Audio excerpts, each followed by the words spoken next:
গৌৰীপুৰত নৱনিৰ্বাচিত সাংসদ ৰকিবুল হুছেইনক বিপুল সম্বৰ্ধনা। দেশৰ ভিতৰত সৰ্বাধিক ভোটৰ ব্যৱধানত জয়ী হোৱা ইণ্ডিয়া মিত্ৰজোঁটৰ ধুবুৰীৰ সাংসদ ৰকিবুল হুছেইনক আজি গৌৰীপুৰত বিপুল সম্বৰ্ধনা জনোৱা হয়। দেৱীতোলা আৰু ৰূপসী ব্লক কংগ্ৰেছৰ উদ্যোগত গৌৰীপুৰ চহৰৰ পাব্লিক লাইব্ৰেৰীত অনুষ্ঠিত সম্বৰ্ধনা সভাখনত উপস্থিত থাকে গোলোকগঞ্জৰ বিধায়ক চুৱাহান আলী চৰকাৰ, দক্ষিণ শালমৰাৰ বিধায়ক ৱাজেদ আলী চৌধুৰী প্ৰমুখ্যে দলৰ বিভিন্ন পৰ্যায়ৰ নেতাকৰ্মীসকল। সাংসদ ৰকিবুল হুছেইনে এইবাৰ মুখ্যমন্ত্ৰী ডক্টৰ হিমন্ত বিশ্ব শৰ্মাক অনুৰোধ জনাই ক'লে, দেশৰ ভিতৰত অসমখনক 1, 2, 3 নং ৰাজ্য হিচাপে গঢ় দিবলৈ হ'লে উজনি নামনি, মধ্য অসম, পাহাৰ ভৈয়াম সকলো অঞ্চলৰ সমবিকাশৰ চিন্তা কৰক। তেওঁ মানৱ দেহৰ লগত তুলনা কৰে ৰাজ্যখনক। মানৱ দেহৰ এটা অংগ বিকল হ'লে সেই মানুহজনক সুস্থ হিচাপে গণ্য কৰিব নোৱাৰাৰ দৰে ৰাজ্যৰ এখন অঞ্চলৰ উন্নয়ন নহ'লে সেই ৰাজ্যক উন্নত ৰাজ্য বুলি ক'ব নোৱাৰি। আনহাতে সমস্যাবহুল ধুবুৰী সংসদীয় সমষ্টিৰ উন্নয়নৰ ক্ষেত্ৰত সাংসদগৰাকীয়ে সকলো ৰাজ্যৰ পৰা সহায় সহযোগিতা কামনা কৰে।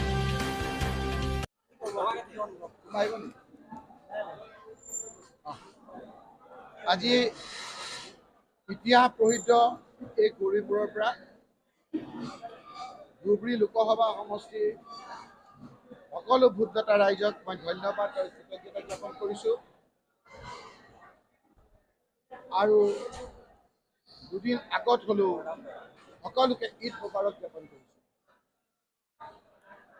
এই ঈদৰ দ্বাৰা যাতে আমি সকলো জাতি জনগোষ্ঠী মানুহ আৰু অধিক শক্তিশালী মিলনেৰে থাকিব পাৰোঁ, আমাৰ নিজৰ ল'ৰা ছোৱালীক লৈ নিজে যাতে সুখে শান্তিৰে থাকিব পাৰোঁ, সমাজখন যাতে আগবাঢ়ি যায়, সকলোৰে ঘৰত যাতে শান্তি হয়, বেমাৰ আজাৰ যাতে নাইকিয়া হয়, এই ঈদৰ সময়ত মই মহান আল্লাহ তাআলাৰ ওচৰত এইটোকে কামনা কৰিছোঁ।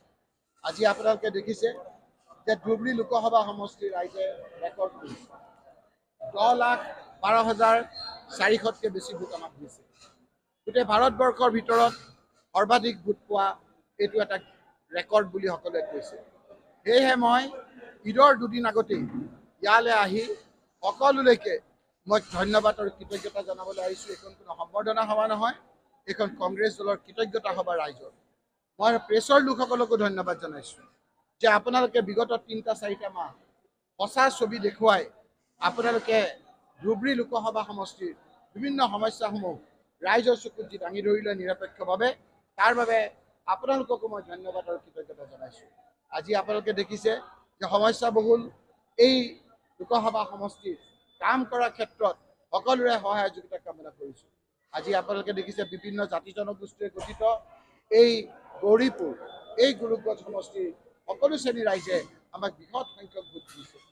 আজি সেই ভোটবিলাক আমি যাতে তেওঁলোকৰ আশা পূৰণ কৰিব পাৰোঁ, তাৰ কাৰণে সকলোৰে সহায় সহযোগিতা আমি কামনা কৰিছোঁ। আজি আপোনালোক মুখ্যমন্ত্ৰী ডাঙৰীয়াকো অনুৰোধ কৰিছোঁ যে বিগত ইলেকশ্যনৰ সময়ত আমি বিভিন্নজনে নিজৰ কথাখিনি ক'লোঁ, তেওঁলোকেও তেওঁলোকৰ কথা ক'লে, আমিও আমাৰ কথা ক'লোঁ। এতিয়া ৰাইজৰ কাম কৰাৰ সময়। আজি মুখ্যমন্ত্ৰী ডাঙৰীয়াৰ ভাষাৰে যে অসমখনক আমি এখন 1 নম্বৰ, 2 নম্বৰ, 3 নম্বৰ ৰাজ্যৰ উন্নত ৰাজ্য হিচাপে পৰিগণিত কৰিব লাগে। আৰু যদি সঁচাকৈয়ে আমি উন্নত ৰাজ্য কৰিব লাগে, তেতিয়া মই ক'ব বিচাৰিছোঁ, যদি আমি এজন সুস্থ সম্পূৰ্ণ মানুহ হওঁ, তেতিয়াহ'লে এখন হাত, এখন ভৰি যদি মোৰ পংগু হয়, তেতিয়া সম্পূৰ্ণ সুস্থ বুলি ক'ব নোৱাৰোঁ।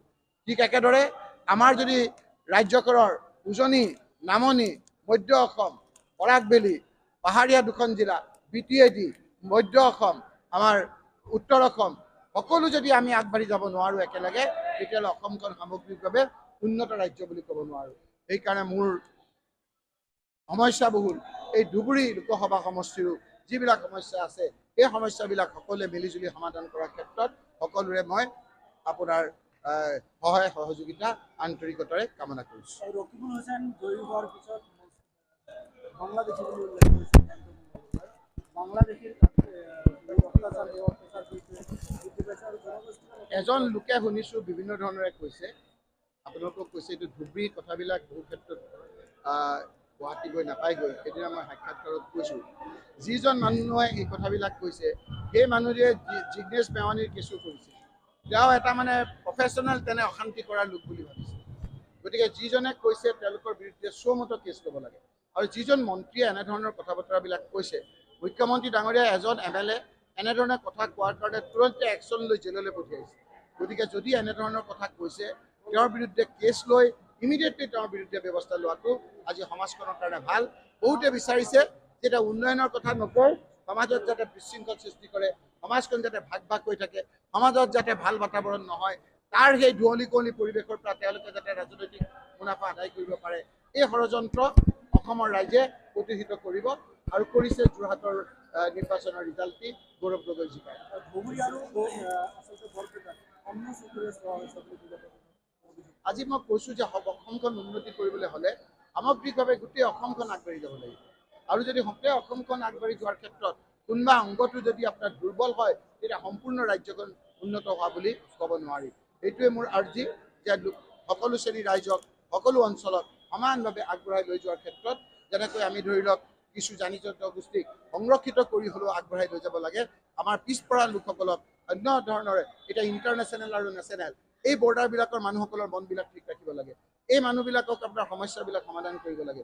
তেতিয়া বহু ক্ষেত্ৰত আমাৰ যিবিলাক সমস্যা বৰ্ডাৰ সমস্যা দেখা যায়, এই লোকসকলে পুলিচৰ দৰে কাম কৰি আপোনাৰ বেলেগ মানুহ ইয়াত অহা ক্ষেত্ৰত যথেষ্ট বাধা দিব। গতিকে এই মানুহখিনিক ফিল গুড ফেক্টৰ যিটো কয়, মনটো ভাল লাগি থাকিবৰ কাৰণে ইয়াৰ যিখিনি মূল সমস্যা, গৰাখহনীয়া সমস্যাই হওক, ৰাস্তা ঘাটৰ সমস্যাই হওক, এই সমস্যাবিলাক সমাধান কৰাৰ কাৰণে যেনেকৈ ইণ্টাৰনেশ্যনেল বৰ্ডাৰত আমি বৰ্ডাৰ ডেভেলপমেণ্ট ফাণ্ড ৰাখোঁ, এই বৰ্ডাৰ ফাণ্ডৰ যোগেদি ইয়াৰ যিবিলাক গৰাখহনীয়া সমস্যা, ইয়াৰ যিবিলাক ৰাস্তা ঘাটৰ সমস্যা প্ৰাধান্য দি চৰকাৰে এইবিলাক সমাধান কৰাৰ ক্ষেত্ৰত আগভাগ ল'ব লাগে বুলি অসমখনক আগবঢ়াই নিয়া আৰু সুৰা বিক্ৰীৰ হাৰ বৃদ্ধি কৰা। আজিৰ তাৰিখত সুৰাৰ বিক্ৰীটো আপুনি দেখিছে, সুৰাটো নিৰ্ধাৰণ কৰি দিছে। আজি চৰকাৰৰ টকা পইচা নাইকিয়া হৈছে। আজি সেইকাৰণে আপুনি সোধাৰ কাৰণেহে মই কৈছোঁ আজিৰ তাৰিখত ক'ব খোজা নাই। ঈদৰ পিছত সুৰাৰ এইবিলাক কথা পাতিম দিয়ক। আজি আৰু মানুহৰ মনবিলাক ভাল হৈ আছে। চবকে মই ঈদ মুবাৰক। ৰুচি বিমানবন্দৰ আপোনাৰ মৃত্যু মুখলৈ গৈ আছে। মই আপোনালোকক ধন্যবাদ জনাম যে এনেধৰণৰ কথাবিলাক কৈছে। ৰূপসী বিমানবন্দৰ যেতিয়া হৈছিলে তেতিয়া তেওঁলোকে তাৰ ক্ৰেডিট লৈছিল নহয়। ৰূপসী বিমানবন্দৰত কোনোবা মন্ত্ৰীও আহি পেলাই উঠি আহিছিল, সুধিছিল নে নাই? মোৰ মনত পৰেতো, আহিছিল। ৰূপসী বিমানবন্দৰ আমাৰ দিনতে অ'পেন হ'ল। এতিয়া আমাৰ দিনতে যে বন্ধ হ'ল সেই কথাটো কোনে ক'ব? কাৰ দিনত বন্ধ হ'ল সেই কথাটো কোনে ক'ব? পাৰ্লিয়ামেণ্টত উত্থাপন কৰিলে নহয়, এইটো পাৰ্লিয়ামেণ্টত উত্থাপন কৰাৰ লগতে কাৰ্যকৰী কৰাৰ ব্যৱস্থা গ্ৰহণ কৰিম।